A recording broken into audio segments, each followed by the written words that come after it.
Welcome back, everybody. This is Rodrigo Fondor with Asheville Real Estate News, bringing you guys another episode. Today we are talking about personal finances and just going to delve into that topic a little bit more. Personally, it's something I love talking about, love researching and geeking out or nerding out on a little bit. And so thankfully I don't have to do it alone today, and we can kind of have a little bit of correspondence on it. So excited about that.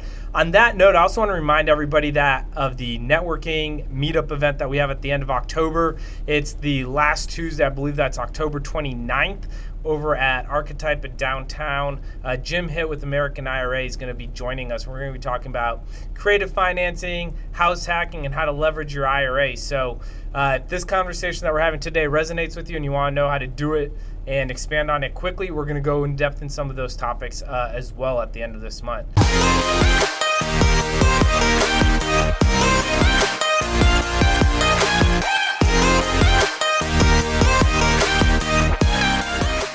So without further ado, let me introduce you all to our guest, Keith Prescott. Welcome to the show. Man, I'm so thrilled to be here. Yeah, as well. When you first walked in, I was like, we feel like we know each other. If it comes up during the show that we remember why we know each other, just, interrupt anything, because that's going to keep eating away at me until we figure that out. No, it's starting to bug me. Yeah, it's really we should know each other. Why don't we? So, yeah. Awesome, man.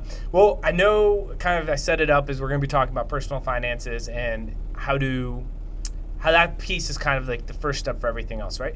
Yeah, it really is the foundation to build wealth. Correct. But before we even get into that, give us a background. Who are you? What do you do today?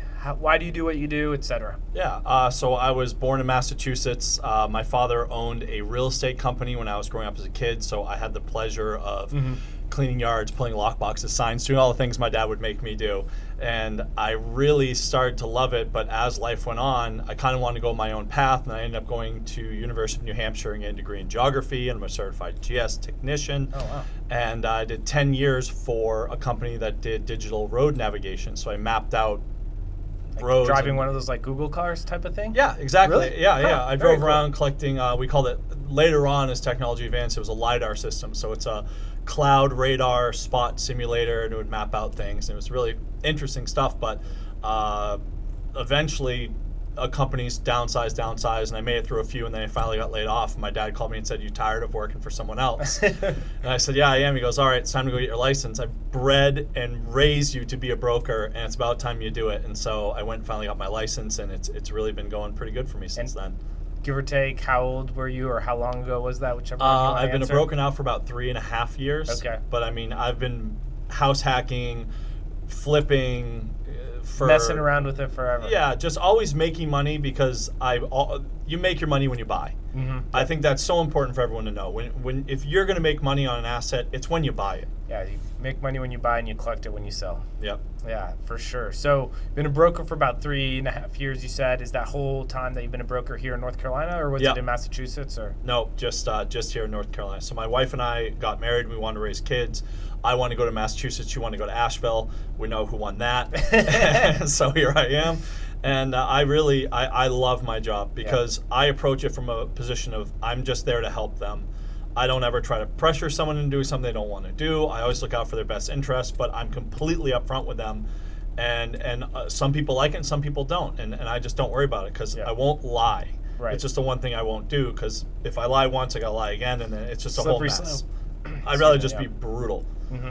And that's the way I was raised. So. Yeah, I always, for what we do, is sometimes you get into that point where you're having that hard conversation, and it's like, listen, look, do you either want me to tell it to you how it is now, or lie to you and make you feel good and then just rip off the Band-Aid later? Like, if we know we're going to have this conversation now or later, it might as well be now. Like, let's not worry about what you want to hear, and let's worry about what you need to hear, and let's take it from there. Exactly. So you've been a broker 3.5 years. I'm curious to know, like, your dad recruited you into the business, but you had no desire to work in Massachusetts? Well, it was just a location thing. Your wife won the battle. Things, like, I've always loved maps, and so I had to go to college. My mother passed when I was 15, and so part of the deal with my trust, and it was a small one, but still part of it was, you have to have a college degree. So I had to go to college. When I was in college, I mean, to be perfectly honest with you, I went to college where I could snowboard and meet girls.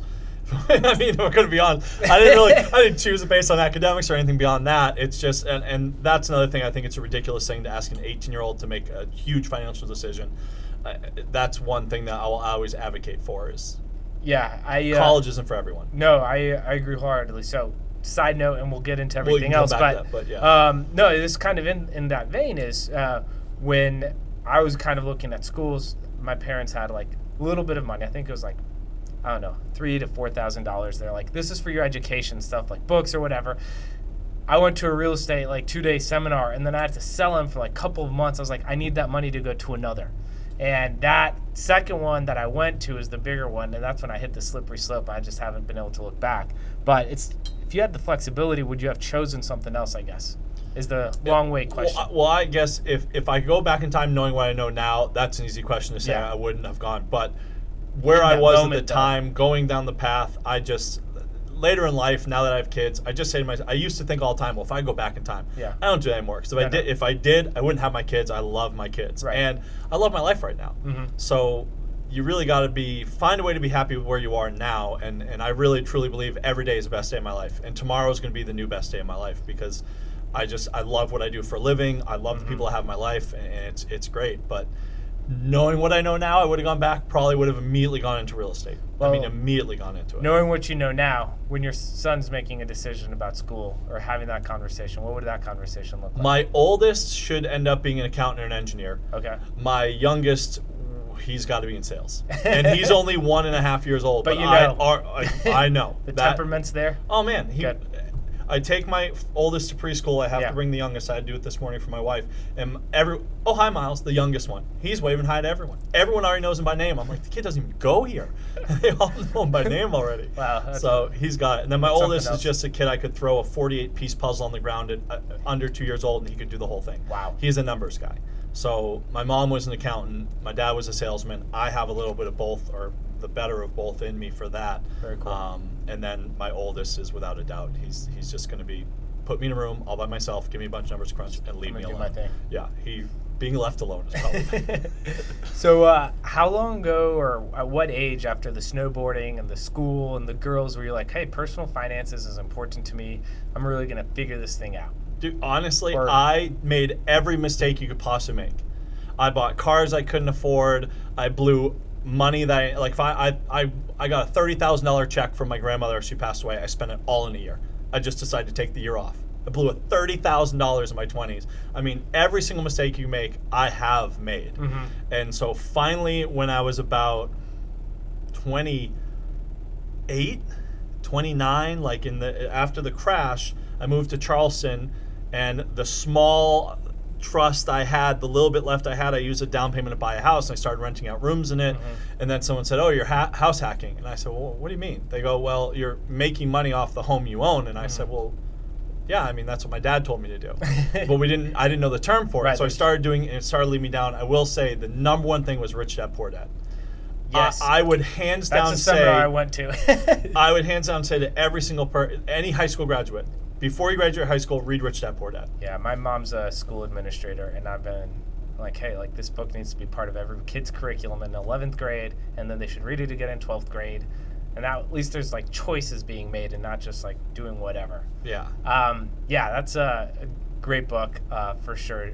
Light bulb went on. So did you read it, and that's what kind of transformed things? I read it. Or did you find it after you were in it? Well, I kind of wanted to go down that path because I realized all the mistakes I had made. Mm-hmm. And when you get to be 28, and you move in that thing, and you realize, well, I was really dumb when I was in my early 20s, late teens, and now I need to fix these things and change, or else I'm going to end up in the same thing.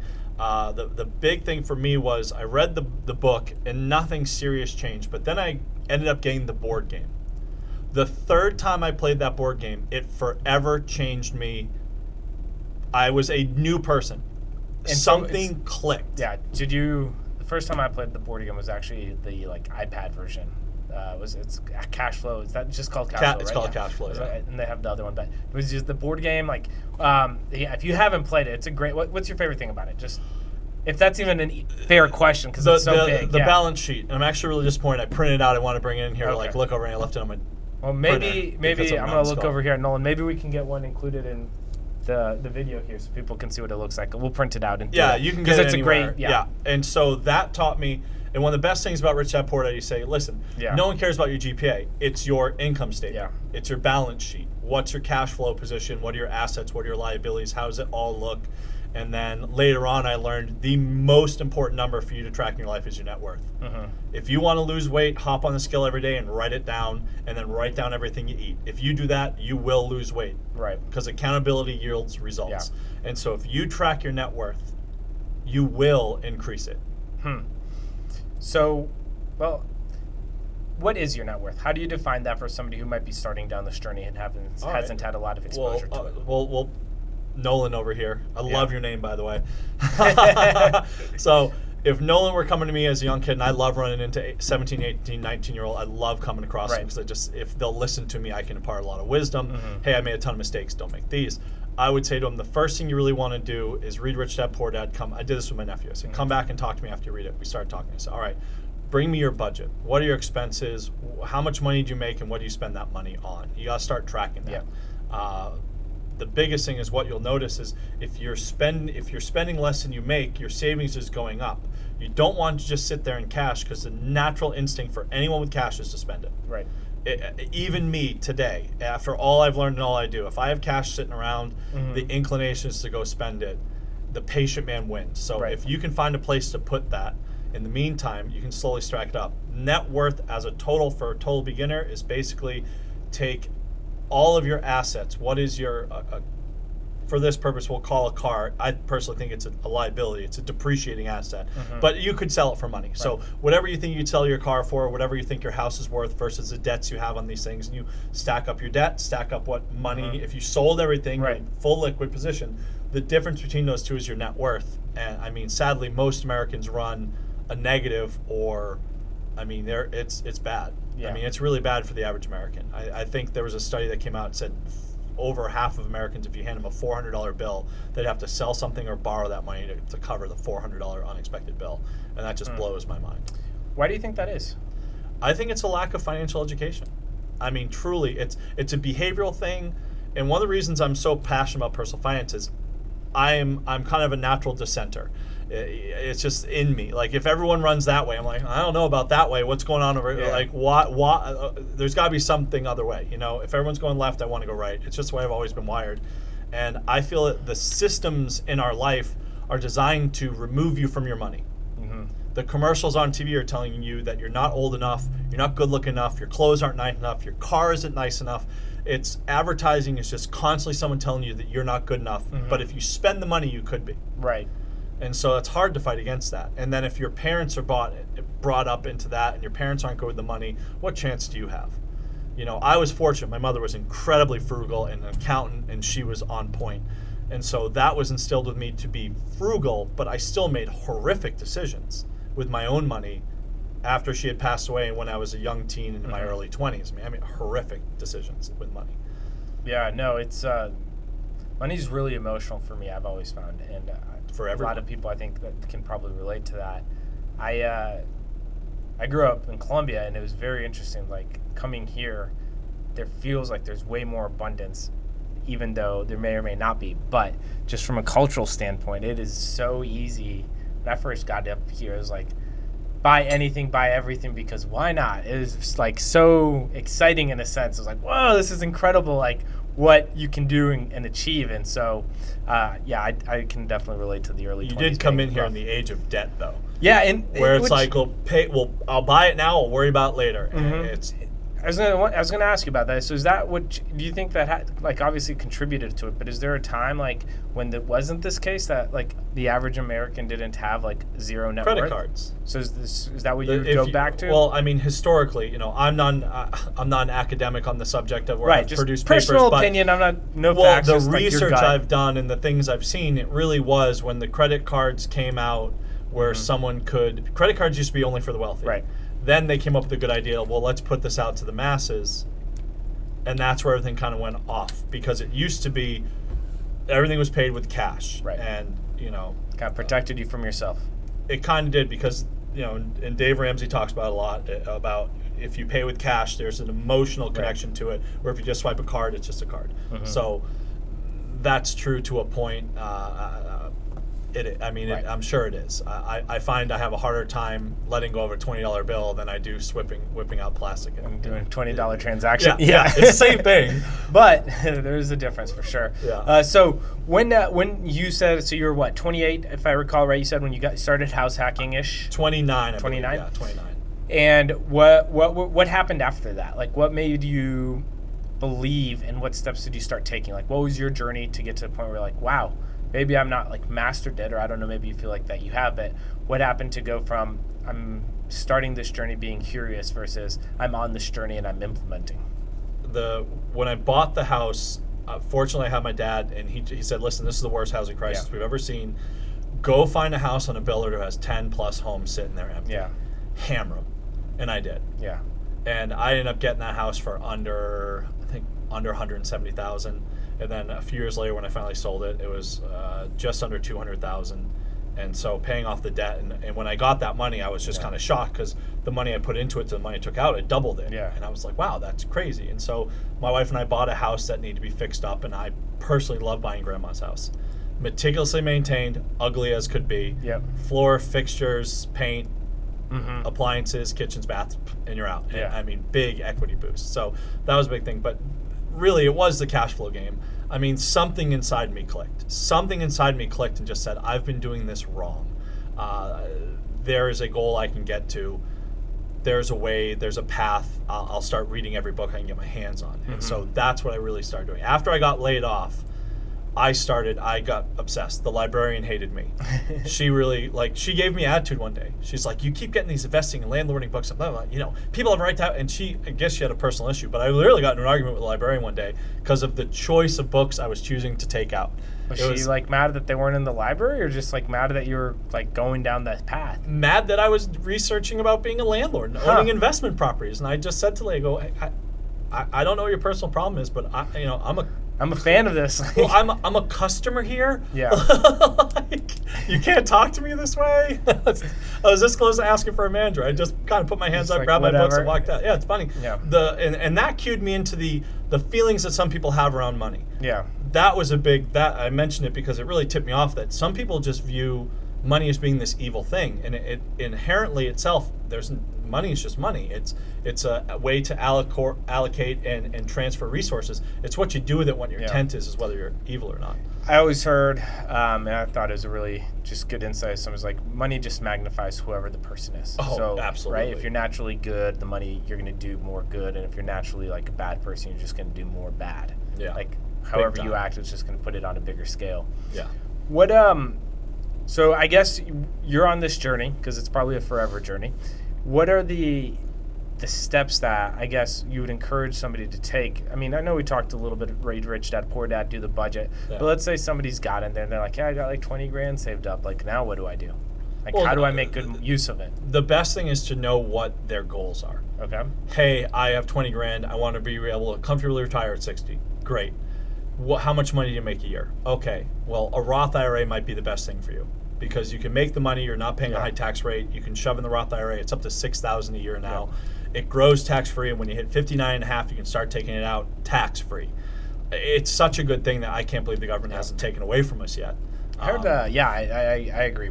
Yeah, it's incredible. And I think they might bump it up again next year to $6,500. Oh, that'd be good. So, but right now it's $6,000, yeah. And I wholeheartedly. But it depends on goals. But the biggest thing would be if you saved up 20 grand, if you know you're going to live in the city you're going to live in for a certain amount of time, hey, I'm where I'm going to be. If rent versus home values are in your favor, and there's tons of resources out there so that you can run the numbers on that and make sure it makes sense to buy. But my first thing would be buy a fourplex. A single family home, a duplex, a triplex, or a fourplex, they're all considered residential. So if the first home you ever go to buy is a fourplex, the bank will say, okay, you're going to live in it. We'll loan you the money on a residential loan. So you're getting the best rates, the best terms, everything, and they'll include the leases on the other 3 units as part of your income requirements. They'll give you some 70%, some 75%. Right. But now your provable income is juiced so you can afford more house. Mm-hmm. And then I would want a fixer-upper one. I would say, I tell this to my brother-in-law and my nephew, buy a fourplex, live in one, renovate it, then move to the next one, renovate it, and do that. And as soon as all 4 are renovated, you should have saved up enough money to go buy the next one. Yeah. If you do that 4 times, you're retired. You're done.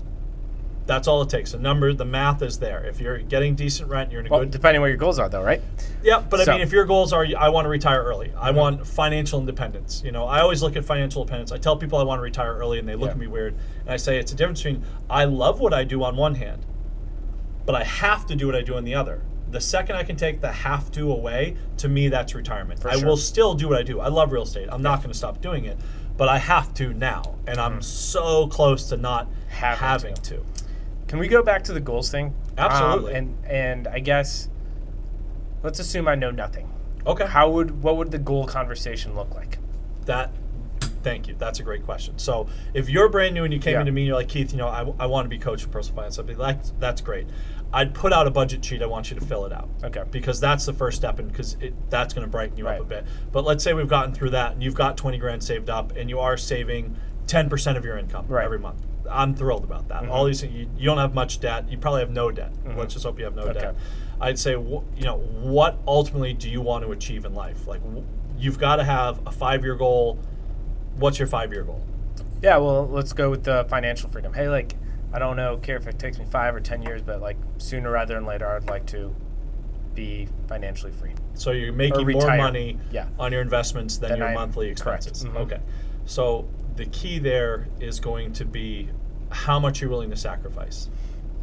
Well, how much do I need to be ready to sacrifice? That's the question. That you want to focus on the compass, not the clock. It's how long it takes you to get there shouldn't be as important as where you're going, because you're going to get blown off track and you're going to have to recorrect. Okay. So don't worry about the time, but hey, I'm just starting a family here. I like to obviously sacrifice as much as possible because I believe in this, but I don't really know what you mean by sacrifice. What do I need to be prepared to do then, so I know how to answer that? Drive an inexpensive car. Don't go on big fancy vacations. Live within your means. Always make sure that you're saving every month. Emergencies will come and you won't be able to save every month, but make that your goal every month. Things come up that you won't be able to hit, but you want to make that your goal. If you're renting now, try to find a house, a 4-plex, something that will throw you off money. So it's an asset, not a liability. If you just buy a house that you and your family live in, it's a liability. It's something that you have to throw money at every month to keep it going. An asset is something that throws you money every month. Yeah. And so you want to know the difference from that. But going out, buying a multifamily property that you can live in, it would probably be the way to go. If you can find a super cheap rent situation and buy something that will throw off enough money to more than cover your rent, that's fine too. Right. But your housing has to start making you money. That's a huge first step if you can pull it off. And it's very difficult to do when you're married and have kids, because it's I've found few wives that are on board with that. Or spouses. I'm not going to say the wife wants to do it and the husband doesn't, or vice versa, but it's usually both parties aren't going to get on the same page. Yeah, it's rare. Right. It's rare. All right. So my housing is making me money. Perfect. Let's talk about housing real quick. Yeah. Asheville's very interesting. So rents are high right now. Yeah. It's arguably everything's high right now. Arguably cheaper to own a house right now on a month-to-month basis. But you've said something. It's something I strongly believe. I'm a renter.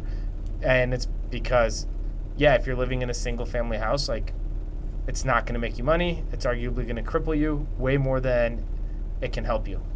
And I know we've had conversations before on this podcast, and just sometimes people offline, they're like, well, I bought my house 5 years ago and I have so much equity. And it's like, yeah, but if you would have bought your house in 2005, it wouldn't have had as much equity then, you wouldn't have been happy with the decision. So how do you explain that, or what is happening that people are always caught up on that, what I can afford on a monthly basis? Is that just is what it is and not worth talking about? Or the thing I can't stand right now, and I tell clients this when I go to list their homes, I say, listen, people buy on payment.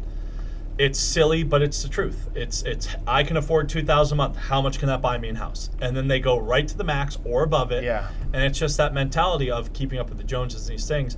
A lot of people, they were just told the American dream is to own your own home and all these things. I mean, I tell my brother-in-law, I'm like, go buy a multifamily. And him and his wife are like, no, we want something with a yard and a garage. And I'm like, all right, great.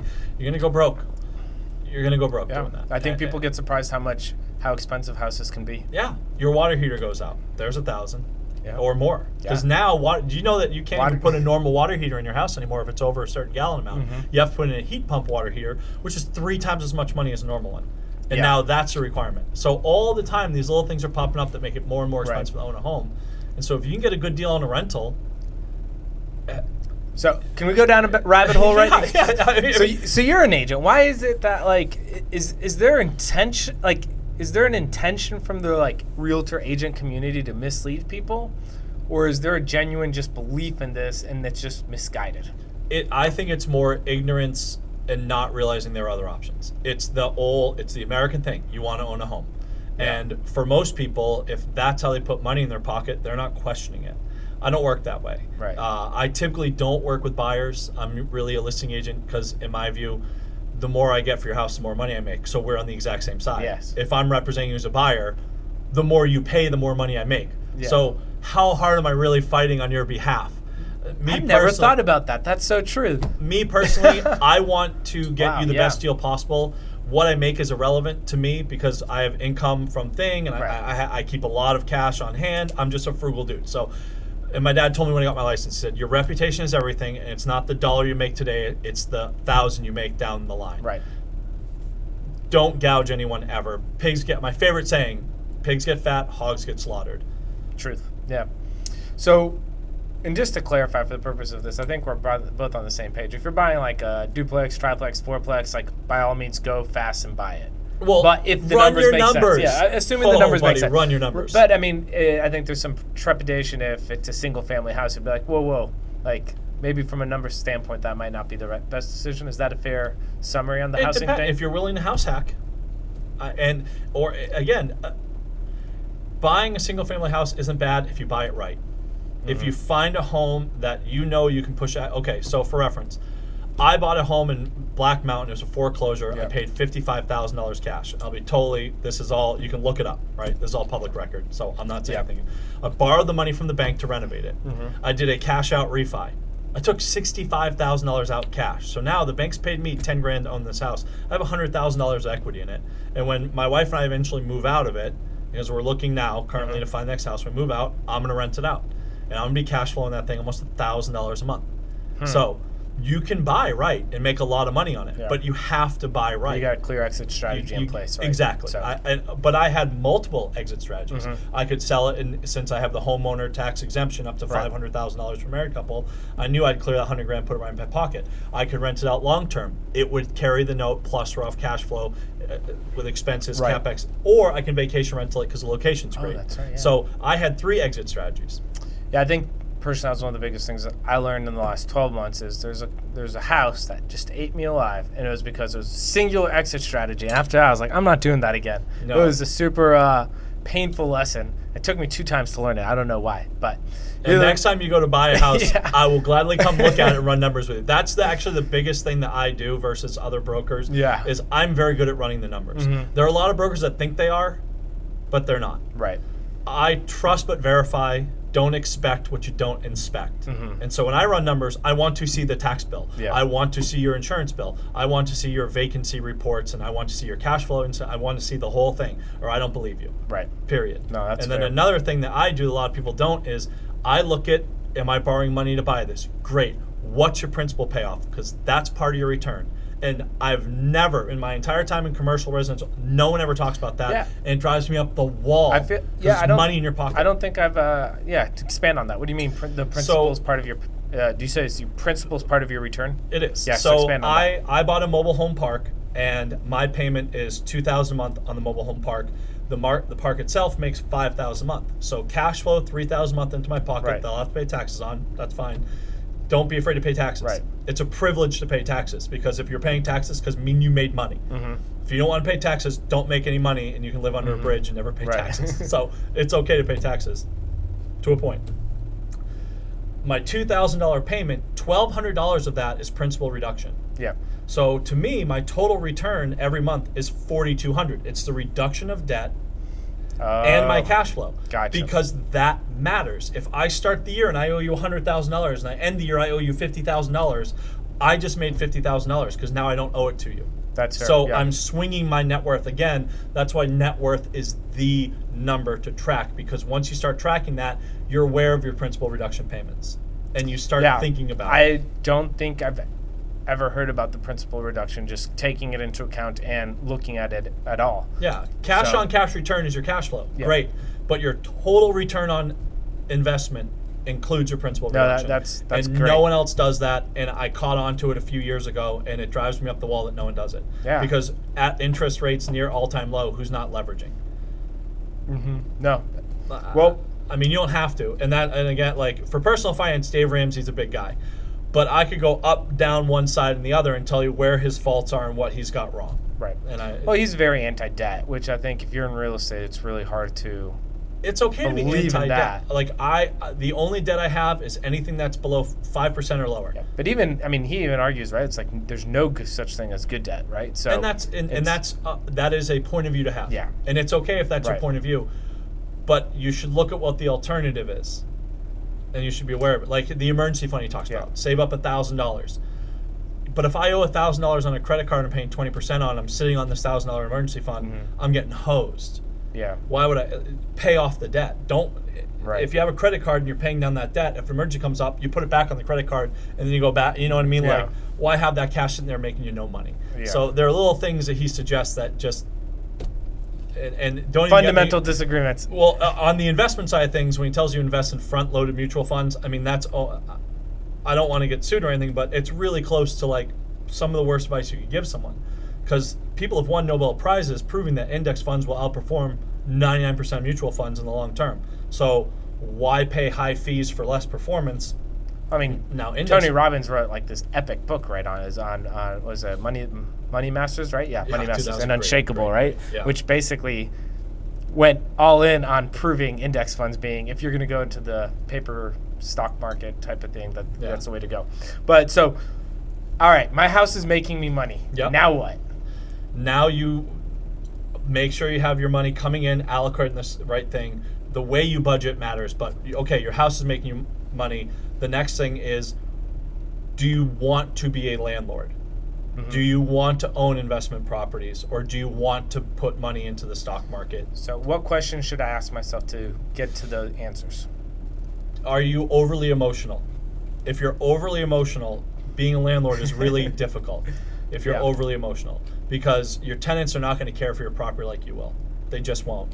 And you're going to have to evict a tenant. And so if the mom with 2 kids can't pay her rent, and you're a bleeding heart and you're overly emotional and you let them slide, I mean, it's costing you a fortune. Yeah. And you're not doing, and the thought, and it's funny because I had someone, but I mean, they need help. Well, the problem is there's probably a family out there that needs a house that they're not in yours because you're letting these people stay there for free, and it's costing you money, and those other people are missing out on the opportunity. So you really have to take the whole thing. But emotion, your personality is going to dictate whether you make a good landlord or not. Okay, so obviously we're big fans of rental property here on the show. So let's in just say you general. have the emotional fortitude to be a landlord. Okay, then you just want to go out and find a good deal. My personal thing, and I think it was Grant Cardone said, he said, go to 100 homes before you buy one. I think that's a little excessive, but the point is valid. The more homes you go into and the more homes you run numbers on, the better you'll do. Yeah. When I found my mobile home park, I had run numbers on 50 different multifamily, whether apartments or mobile home parks, whatever. And so when I found this one, I found the price I'd be willing to pay for it. I got it better than that, and I've really done great on it. But if I'm coaching you, it's you need to start running numbers on it. You and I will get together, bring me a property, and I'll run numbers with you on the property so you can see how it's done. Right. Then I want to see you start doing it, and then I'll come and I'll review what you've done and make sure you're thinking of everything. And that way I can fast track your experience where mine was a little bit slower because I was doing it all on my own, realizing mistakes and coming back again. On the property thing, the biggest jump in my learning curve that I had, to your point, is I had a real estate coach when I was getting started, and he was like, you need to go look at 30 houses in 30 days. Awesome advice. Yeah. Awesome advice. I did that. I remember it was like, I don't remember what year, but it was the month of August. And then it was like, since then, it was just like the curve just went through the roof because you just get familiar so fast. Yeah. I'm so glad. Having a coach and a mentor is everything. Yeah, it was, my real estate career took off when I hired a real estate coach. Yeah, same experience. Yeah. So. Okay, so let's go the other way. Maybe I am emotional. Okay. So you don't have the temperament to be a yeah. landlord. So I did like, hey, let's do stocks. There are two, in my point of view, and it's my Trial point perspective, of view. yeah. There are two ways to invest in the market, and only two. Okay. You have on the one side entirely passive, which would be a index fund. Mm-hmm. Whether you want to balance it for a total money market, a total market, emerging markets, bonds, however you want to diversify, but going index funds is great. Now, there is actually a big problem with that. I want to come back to that because there is a big problem with index funds in the market right now that a lot of people aren't talking about, but I want to come back to that. I'll make a note of that. Then the other side of the fence is, in my opinion, you either go index fund or you actually learn how to evaluate companies. You truly learn how to do that, which I've took classes, I've gone to coaching, so I've learned how to do. I won't get into the specifics because it's potentially dangerous for me to give you advice, and if I misspeak at all, disaster effects. But if you can actually get in and learn how to evaluate a company, like me personally, I did Apple. I own an iPhone. I'll only ever own an iPhone. They have what's called a nice moat. Warren Buffett talks a lot, and Warren Buffett, value investing, that's it. I mean, if you want to do trading options, go for it. I don't know that world. Right. I understand it, but I don't do it. It's not my thing, so I'm out on that regard. But mutual funds don't make sense. Index funds will always beat the mutual funds, and you're paying higher fees. So they will not beat an index fund in the long term. But if you can buy stocks individually, like when Apple went from 220, 230, plummeted to 140. You were stoked? I was over the moon. I went to my wife and go, oh my God, Apple's on sale. We got to buy. And we went and we load up the truck on Apple stock. And immediately went, and now it's back up above 200 again. And if Apple ever dips below 150, I'm buying it. Because my opinion is in 10 years, Apple stock is going to be worth over $300. Right. So that's how I evaluated Apple is I think it's worth $300 a share. So if it ever dips below 150, I'm buying it because I'm getting it half off. Yeah. Now, I can be very wrong and still make money. That's how Warren Buffett does it. Warren Buffett looks for companies with a natural competitive advantage. Coca-Cola. No cola tastes like Coca-Cola, right? Apple. It has such a brand moat, and you can't duplicate what they do. There are companies like that. Railroad companies, utility companies. No one's coming along to take their business. Right.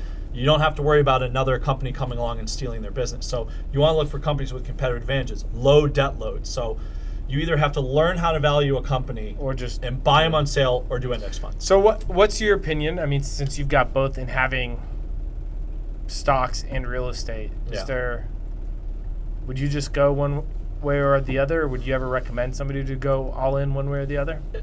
On the personality, sure. Me personally, I like a blend of both because I'm good at real estate where, the park I have, I put less than $20,000 down, and it's making me $4,200 a month. Yeah. So I did okay there, right? From a cash flow. Those are great numbers. Yeah, yes. That's incredible. So I look for those. You just turn over rocks, like you did, 30 and 30 days. You just turn over rocks, and when you find one that's a great deal, you're going to know because it's going to really stand out on the page. It's the same thing when I value companies. One stands out to me, or I really like a company, and then I value it, and I wait for it to come on sale.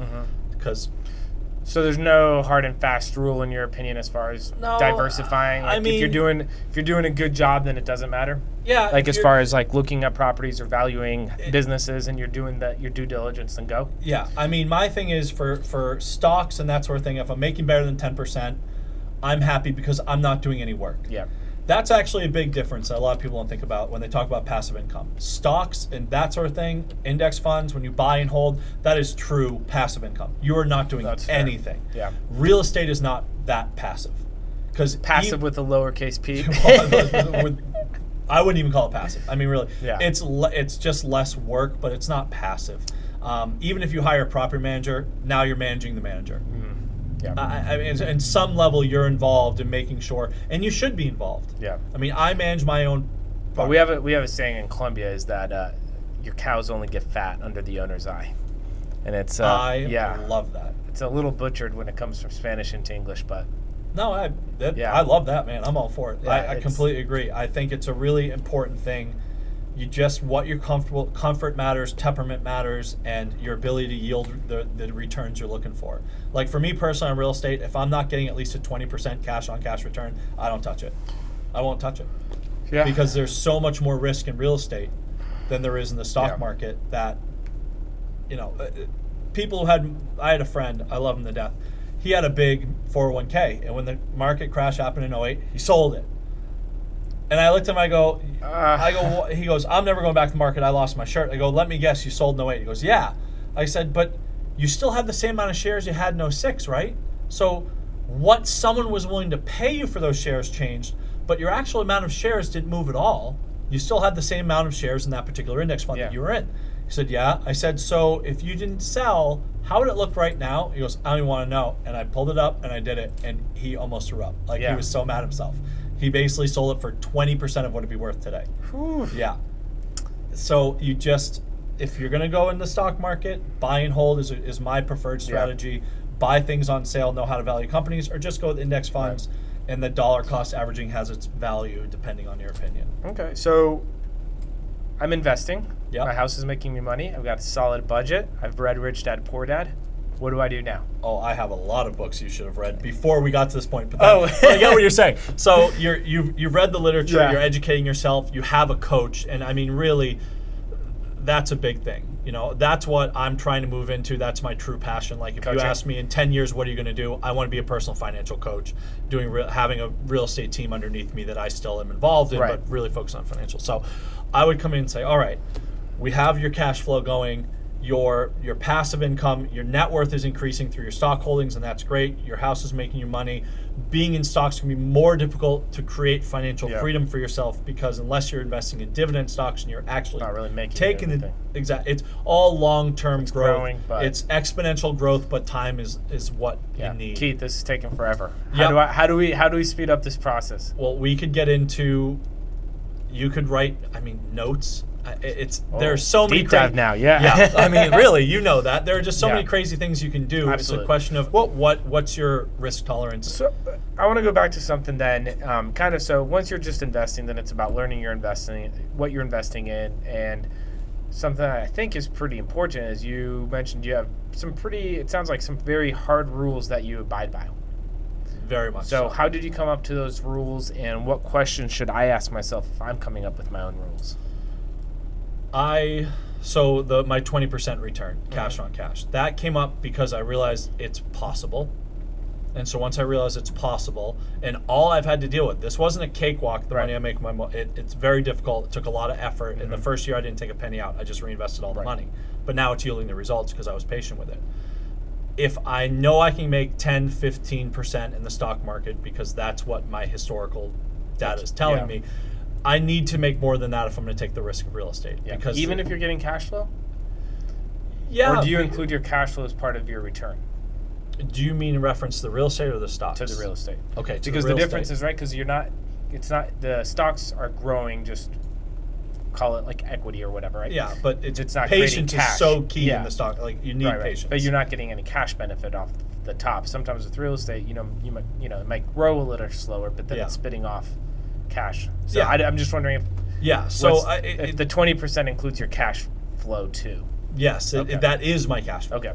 So I want 20% cash on cash return, not total return. Okay. Cash on cash return. Because sometimes it may make sense, depending on interest rates, to buy cash for a property.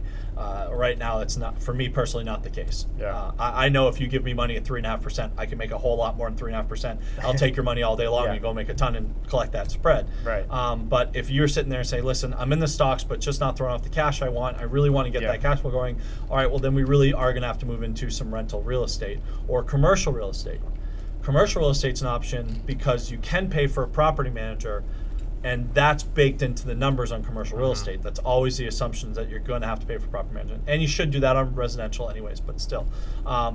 You can get into triple net leases, but where you assume no responsibilities for maintenance. Right. So anyone who doesn't know what triple net lease is, basically they're paying you rent and they're in charge of the utilities, the maintenance, the CapEx. I mean, just about everything falls on the tenant, and then the actual rent comes to you as cash flow, straight cash flow.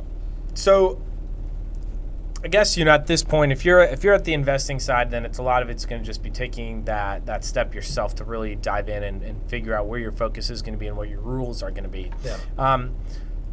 So I guess let's wrap it up with this. Like, what are some really good resources, and they don't have to be listed in any particular order, that you can just share with people? Like, maybe there's a budgeting tool. You mentioned there's other books outside of Rich Dad Poor Dad. I mean, the one thing I could run through something real quick that anyone can take and run with, and it really benefits. Let's do that. So the best thing I would say is take a beginner, you need a budget. Right. A great tool is mint.com. It's free. Yeah. It's tied in through Intuit that owns TurboTax, which if you're not making them a lot of money or you don't own a lot of stuff, there's no reason to pay a CPA a lot of money. You can just do it yourself. It's pretty simple stuff. You run through there, and to start, just track all your expenses. It's so crucial to just track them. Know where your money's going. Then you start to see patterns. Then you can make decisions. Then it should be incremental, because if you try to do it all at once, it'll overwhelm you. You won't want to do it. So start there. The next thing is, if you have the discipline, get a cashback rewards card. My wife and I just got the Alliant card. It's 3% cashback on everything. Wow. So, and if you pay it off in full every month, you never pay interest. Right. So now we're going to be getting 3% cash back on absolutely everything we purchase, and we pay for everything on these cards. We pay it off every month in full. All the charges go into Mint. We sort through everything. We account for everything. And the money we make above what we spend, we actually split exactly in two. Half goes into her savings account, half goes into mine. So especially for married couples, if she wants to go out and have a spa day, we're not having an argument about it because it's her money she's spending on that spa day. If I want to go out and fly home to Boston for a weekend to see my friends, there's no argument other than who's not having help with the kids. But what you're saying is predetermines how the fund, it's like, here's your fund money, don't talk about it, spend it however you want. I mean, if you're spending big money, you should always have a conversation with your spouse, but it really, my wife wife in that account though, right? We used to get in arguments all the time about it, and once we found that all the money we make goes into our checking account, all of it. All the spending we have goes into this credit card over here. Then we use this money to pay off the credit card every month. What's left over is split between us to be used in our own choices. Now, when we make big investments, like the next house, we'll pull it and buy that thing. But it really alleviates a lot of stress. The next thing would be to help with your mindset in this is Rich Dad Poor Dad is great for mindset. The Millionaire Next Door is one of the best books anyone can read. And it's a little outdated, but it's true. The richest person I know still shops at Goodwill. His wife still picks up government cheese. They're in the same house they've been in since the 1980s. He's the richest man I know, and you would have no idea looking at him. Those are the wealthiest people you'll ever meet, are the ones you have no idea are wealthy, because they've decided to take a frugal lifestyle and they've continued it through their entire life. So, when you were talking about the guy with the stocks, he's not seeing the cash flow, but the thing is once he builds up his equity in those stocks to the point that he can start withdrawing the 4% rule, where the rule basically is that you should be able to take 4% out annually of your amount in the stock market and never depreciate your principal. Right. So you can live off 4%. So you can cash flow that way once you get the nut big enough. The next thing would be, if you have debt, you have to choose two sides. You either do a snowball, which is the smallest amounts first, so you psychologically build that advantage of, hey, I'm paying these things off. Personally, I'm a numbers guy. I want the avalanche. Give me the highest interest rate. I'm going to get rid of that, roll it over, get rid of the next interest rate. So you have snowball versus avalanche. And once you start saving your money, putting it in the market is what most people do, because not everyone's built to be a real estate investor. They're just not. There's some gray hairs that come with it. Yeah, but if you're obviously on this podcast, the people who are listening are real estate investors. So if you're a real estate investor, you really want to find, and this is the thing that I find very interesting, is I know a lot of people call themselves investors, but they don't have one broker they work with. And true investors I know have only one broker they work with. Man, calling me out over here. If you're a true investor, you should have one broker that you truly count on to do your deals and have him look them over. He's basically like a business partner for you. That he's not taking on it's not a partnership. He's just there to help you. It's like that's why I like a loan officer. He's going to double check the numbers on my numbers to make sure this whole thing makes sense. So when I get a loan, my banker's like my business partner. Right. They're verifying what you're looking at. He's making sure I'm not making a foolish decision, and a good broker should do the same thing. So if you're a real estate investor, you really should have one broker that you use for your transactions, because the thing is, you're going to develop a relationship. He's going to know what you're looking for. Yeah. He's going to know what you're willing to accept. And why? I just don't understand why you wouldn't. I have one CPA. I'll only use him for CPA. I have one attorney. I'm only using him. Yeah. I guess the only thing I would say to that is it just depends how active you are. Because true. if you're looking at a lot of properties that are off market or properties for yourself, and you're doing this, if you're buying, I don't know whatever the number is, 5, 10, 15 houses a year, you're doing that. You arguably don't need a broker, like just one, right? Like, yeah. I don't know. Well, it just I guess I do want to clarify. Yes, there is a point where, at that point, at a certain just volume, get your license. Yeah. If it benefits you, because there are other things. There are things I can't do with a license that you without one can do. And I like that. Yeah. I'm all for that too. No, I've never heard that before, and I guess part of, I don't know, where my stuttering or hesitation comes on is just thinking about, like, do I agree with it? Do I not? I think I do, but at the same time, there's like, well, I don't know. Like, I don't play by that. On the investor. Yeah. I think if you're doing massive volume and you're generating your own thing, it's like if I were your broker and you're going out and you wholesale, so you're buying these things constantly, right? I'm obviously not there on the buy, but if you decide to not wholesale one and do a flip, then you want a broker that is really good at listing properties and getting you top dollar and a great negotiator. Like, people always wonder where the value of a broker is. The ones that can't negotiate, there's no value. The ones that know how to negotiate, there's where you get the value. They win. No, and I agree with you. There's definitely two brokers I work with, depending on the markets, basically. And I'm like, if I'm buying this, like, what is actually realistic here? So No. If you came to me and said, Keith, I'm looking at if I'm your broker going forward, right, and you say this is a deal, take a look at it. Great. All right. Yeah, I think this one's going to work for you. I'm not taking a penny off that. Right. You found it. I'm just here to confirm. Right. Cool. I'm out. Like, I'm just as an advisor at that point. But then when you turn around to sell it, boom. If you fix it, great. If you're going to wholesale it, then I can reach out to investors I know that might want to buy it off you. But you can reach out to your own network, and if I find someone, I get a little fee, and if I don't, who cares? But it depends. Right. It really does depend. I totally forgot where we were in this whole thing. Starting what I could do. So really, the key is you just got to budget. Yeah. If you're spending more than you make, if you're not really, the 10% savings rate is great, but if you can break 20. There are a lot of resources out there for them. Right? Yeah, 20% savings rate. I was running 40 with my wife for a while. That's when we were able to save post-kids? With one child. Okay. And boy, they're expensive. The savings rate is taking a hit, I'll be honest with you. It's taking a hit. It's not 40 anymore. Well, Keith, so you mentioned you were getting into like the coaching of this and whatnot. So how does somebody reach out to you for that? I mean, if someone wanted to reach out to me, because the whole thing my whole goal would be, once I'm financially set and I have a team beneath me and I'm covered to do that, I was going to go to schools, churches, things like that, and give it for free to large groups, and then try to help as many people as possible, because my life motto is, I'm here to help as many people as possible. That's it. I'm going to die one day. I'm going to rot in the ground. In the meantime, I want to make as many people's lives around me as better as I possibly can, because why wouldn't I? Yeah. So I want to do that. Now, if someone needs me to coach them individually, my time is valuable. And so at that point, I'd want to charge. But the initial consultation, that sort of stuff, I would just sit down, have a discussion with you, and then we could figure out, is it worth it for me to coach you? Are you actually going to do it? Yeah. Because I don't want to coach someone who's not going to do it. No, it's just, that's a waste of my time. So how does somebody reach out to you for that? Or I don't know, maybe if they want to work with you as a broker as well, is it the same contact I should? Yeah, I mean, you can reach me. Right now we're having a company email problem. Driving me up that wall. But anyways, my personal email is Keith, KEITH.H.Prescott, Prescott. I think I should know how to spell my last name right. Get mine wrong all the time. So Keith.H.Prescott with 2 T's at gmail.com. That's my personal email. Perfect. If you send me something there and say, hey, I really want to start learning how to balance my budget, I really want to start learning how to invest, I really like to have someone coach me through this, because accountability is everything. Changes the game. I was a mediocre real estate agent at best, and as soon as I hired a coach and I had accountability, I just went through the roof. So it is crucial. The value is there. Awesome, man. Well, appreciate you so much for coming on the show. I was thrilled, man. I was so looking forward to this. You have no idea. Good. As well. I think I think we covered pretty much everything as much as possible. But just in case, last call. If you're gonna, drill one thing down, what would it be? It would be mindset. I've offered free financial coaching to all of my tenants in my park. None of them take me up on it.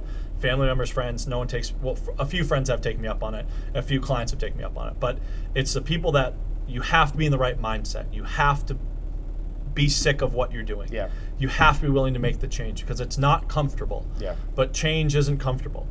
It's not supposed to be. As Tony Robbins says, I think he's the one who says it. You're not going to change until you're sick and tired of being sick and tired. Yeah. So once you reach that point, I can help you. Until then, there's nothing I can do. Well, Keith, thanks so much for coming I'm on the thrilled show. to come in. Great Thanks conversation. And I guess we never did figure out where we met, right? That's still going to be the elusive question. It's Nolan over here in the background that's driving me nuts because the name and the face is really striking. I swear it must have been, you might have looked at a property I listed or something like that. Probably. Who knows? It definitely happens. Yeah. But either way. All right, you guys, thanks so much for coming out today. As a big reminder, please just leave us a rating. Let us know how we're doing. Just leave us a review. It really helps just allow people to know that we're having these types of awesome conversations here in Asheville. So take care. See you guys next Tuesday. And I'm really looking forward to October 29th. Yes. Creative financing, house hacking, and leveraging your retirement accounts. Be there, people. That's going to be a really good conversation. It really is. So, all right, y'all. See you next Tuesday and at the meetup, October 29th. Take care.